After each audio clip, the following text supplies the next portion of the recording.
Here we go. We, the keepers of the flame, serve the will of the dreamer. The His dreamer. instructions whispered from beyond the wall of sleep. The dreamer? That's like the chalupa. But now, the Hiveborn are here, on Rayclast, and they seek to poison our world.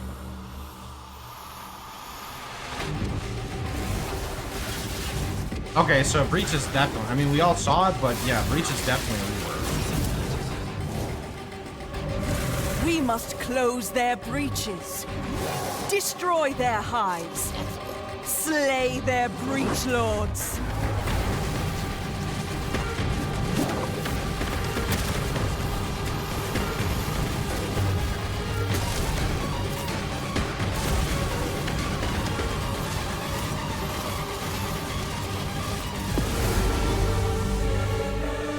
And by his gifts, the dreamer provides. They brought That's this cool. war to our world. I like skill trees. But we shall end it. I like skill Whatever trees. it takes.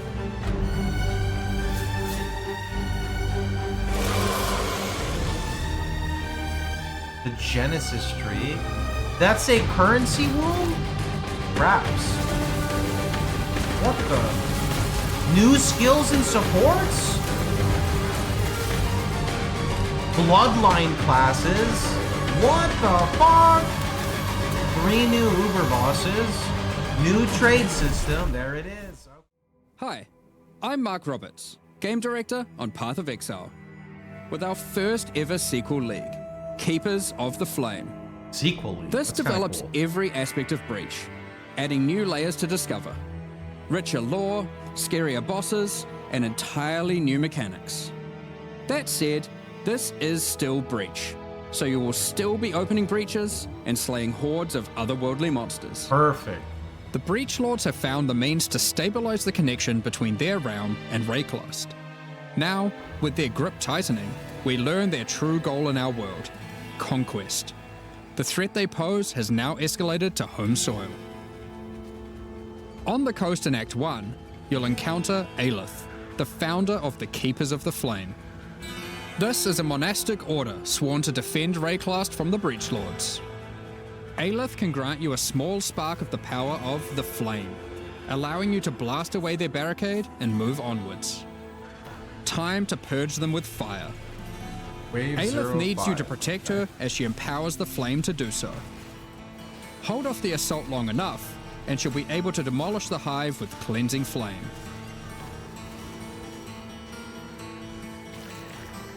In other areas, the gap between worlds is strained. Here, you'll find a more familiar encounter with a new twist.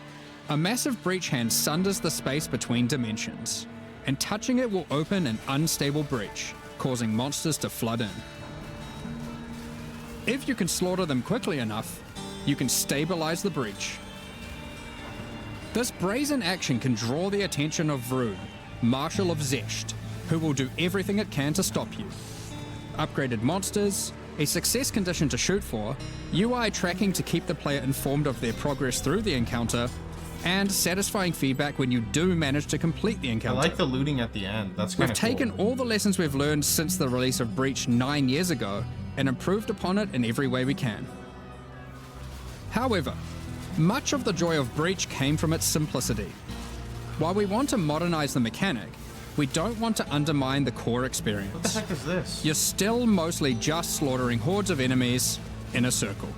Finally, in endgame areas you might run into breach constructions that have been left unopposed for too long and have grown into their full twisted glory. Breach hives. Towering flesh-crafted cities in the sky. These are the visions of the Breach Lords made real in Rayclast, teeming with the Breach monsters. You must raid and destroy these cities with the help of Aelith and her flame.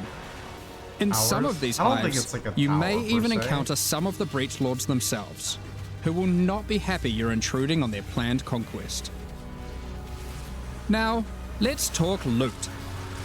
Of course, being an exile is hard work, and you're unlikely to help entirely out of the goodness of your heart. Fortunately, Aelith has power and rewards aplenty, born of the Breach Realm itself, to offer you for your assistance. Okay, this Here, is the skill you'll tree. find the Genesis Tree, Yeah. the growing heart of the Keeper's power. I think they're On linking interacting with specters. it, you'll find that this tree has a tree. That's right.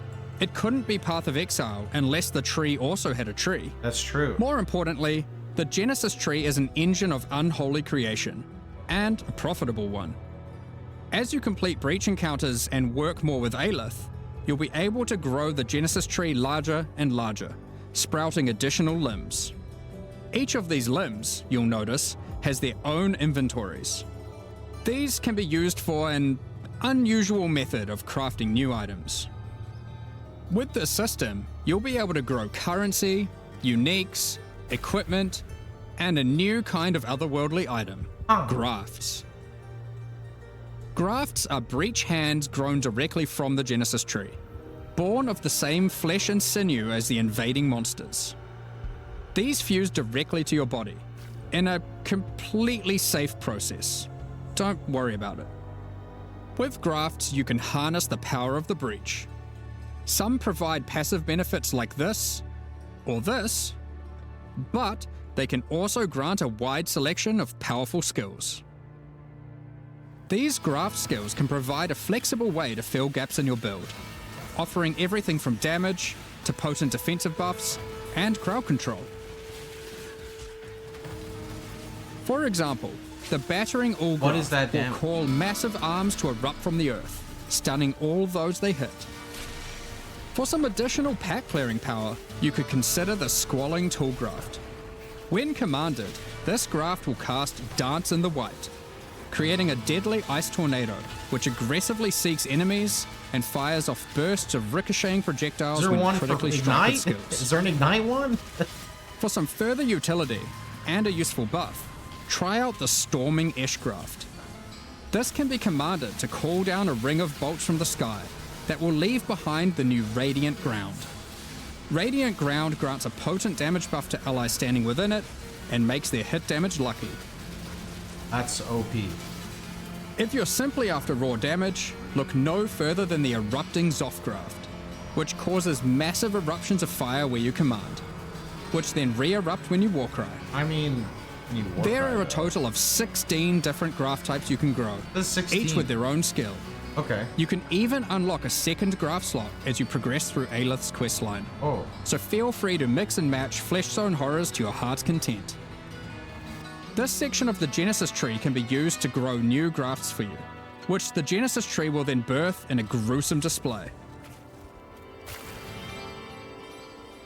Basic passives on the tree might increase item rarity of birthed grafts, or the chance to birth additional grafts. These passives can target specific types of grafts, and this passive causes grafts to be birthed with a random amount of quality. Quality improves the amount of blood that can be stored by your grafts.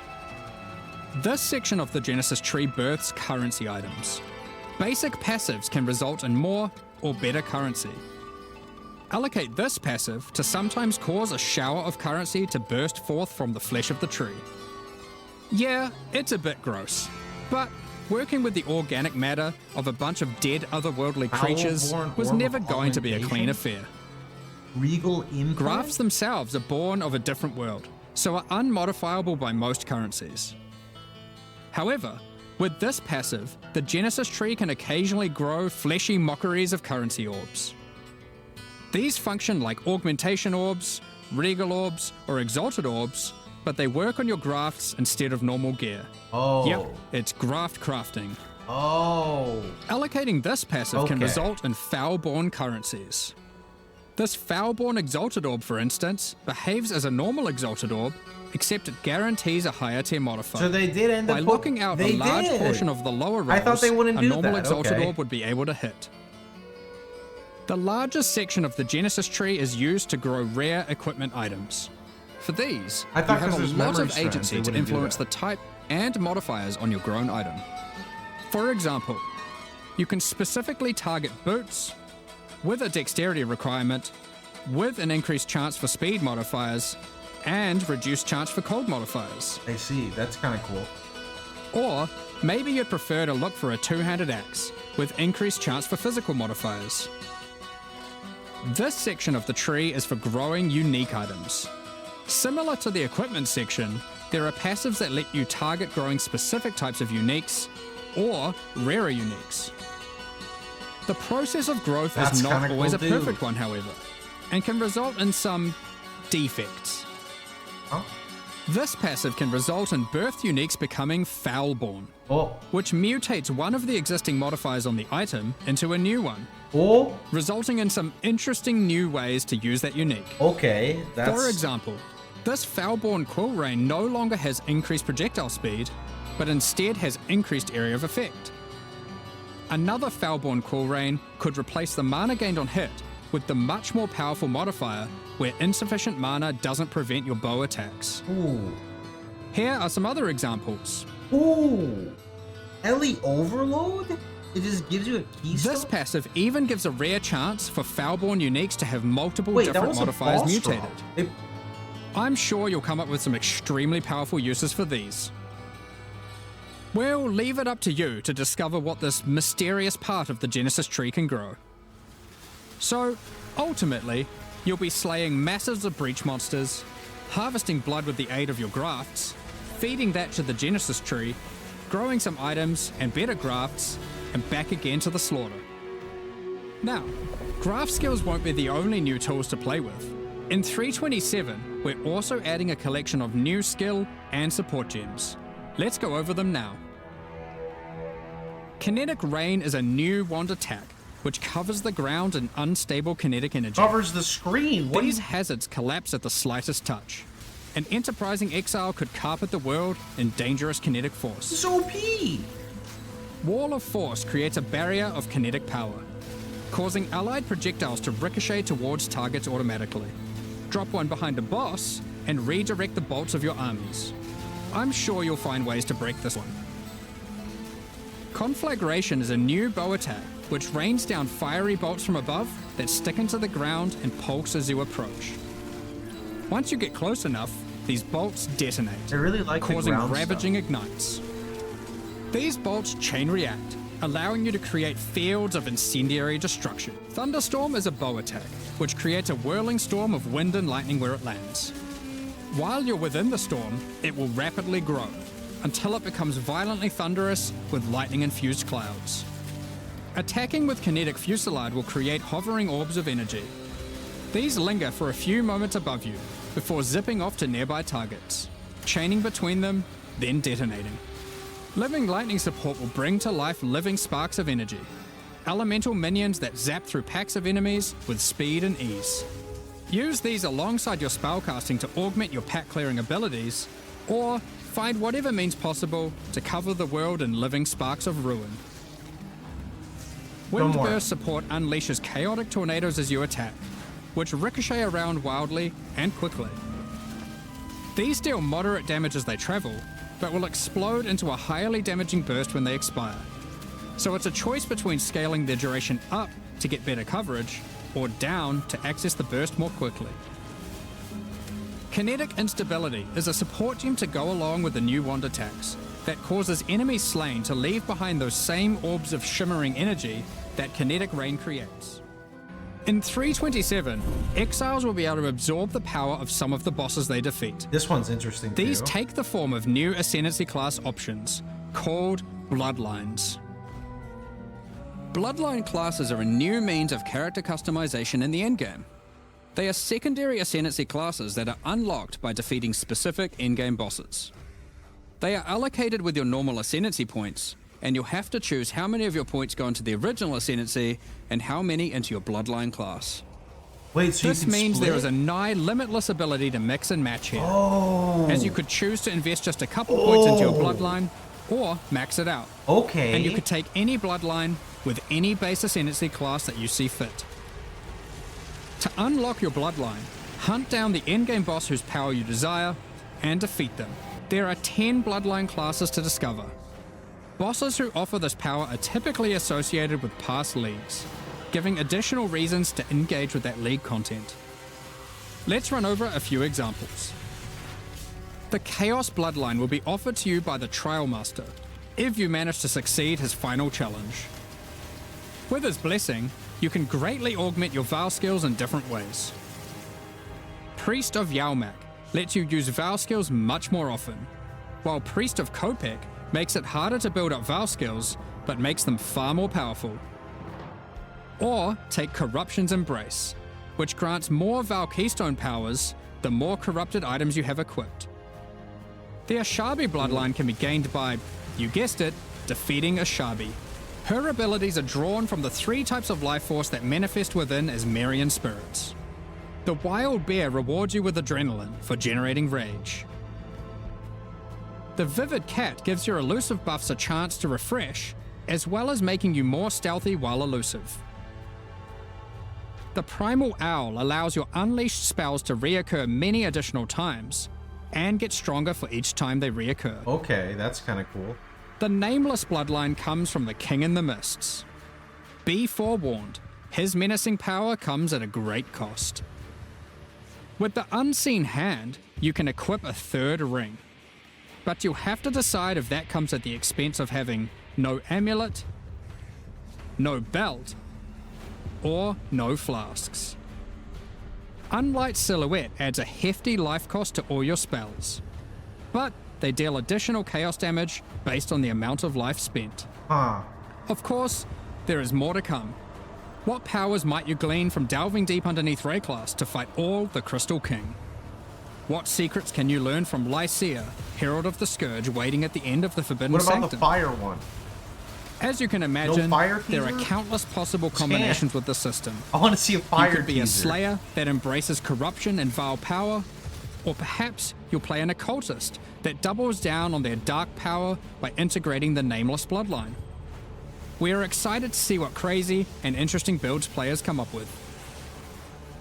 In the most recent Path of Exile 2 expansion, the 3rd Edict, we introduced a much anticipated feature: fully asynchronous trade. It was a fantastic success, so now we're excited to announce that we'll also be adding this feature into Path of Exile 1. When you reach Act 6, you'll be able to find Faustus in Lion Eye's Watch. Previously, he just operated the currency exchange. Now, he will also act as a steward for your merchants tabs. These are where you can place items for sale, for direct and instant purchase by other players, even when you're not online. That's good. I expected this. To list an Everyone item, kind of expected this, simply right? place it in the tab and select a currency and an amount. I'll let you know. Once listed, other players will be able to find the item by searching for it via the trade website or the new in-game market search.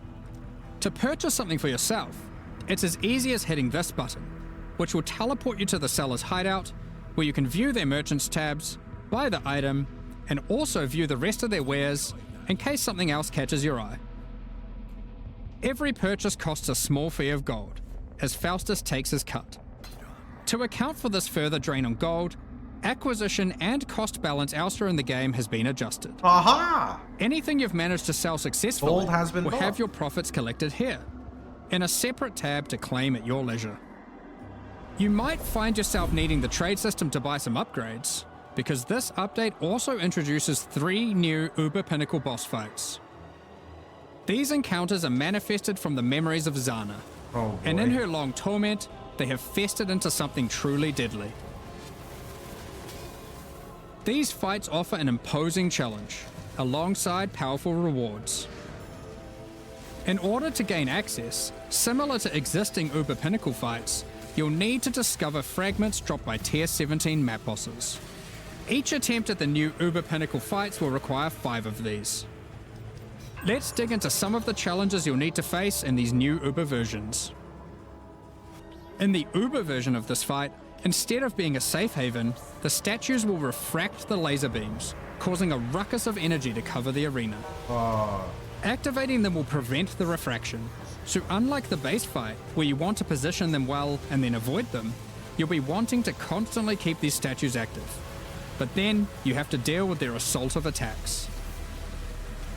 When Uberified, these orbs are attached by a flaming leash to the boss, rotating around him constantly. Oh. More and more will spawn as the fight goes on, Have fun making meleeing it this even guy. more imperative that you clean them up by cleverly using the boss's abilities against him. In the Uber version, you have to do the same, but in order to get the blue rose, you have to defeat the Incarnation of Neglect. Oh, and to boy. get the red rose, you have to defeat the Incarnation of Fear. Oh. Good luck. Yeah, Given the difficulty of these bosses, their rewards should be worth your while. Let's take a look at some. From the Uber Incarnation of Neglect fight, we have Bitter Instinct, a spiky shield that turns retaliatory strikes into preemptive ones, making it just a matter of time before the long arm of justice crushes your foes. Alternatively, you might find Festering Resentment, when you a block. poisoned blade with an unending supply of toxins built into the hilt. These toxins are put to good use, causing every spell you trigger to be capable of poisoning with all damage it deals, enabling a truly crazy trigger-centric poison ruckus. And from the Uber Incarnation of Dread, the Hallowed Monarch, a counterpart to the Dark Monarch, which focuses more heavily on investing into one or a few minions, rather than growing your hordes to massive proportions. That's what they were doing with that build. Storm Rayclast, with your chosen few at your side, stealing power from your enemies as you go.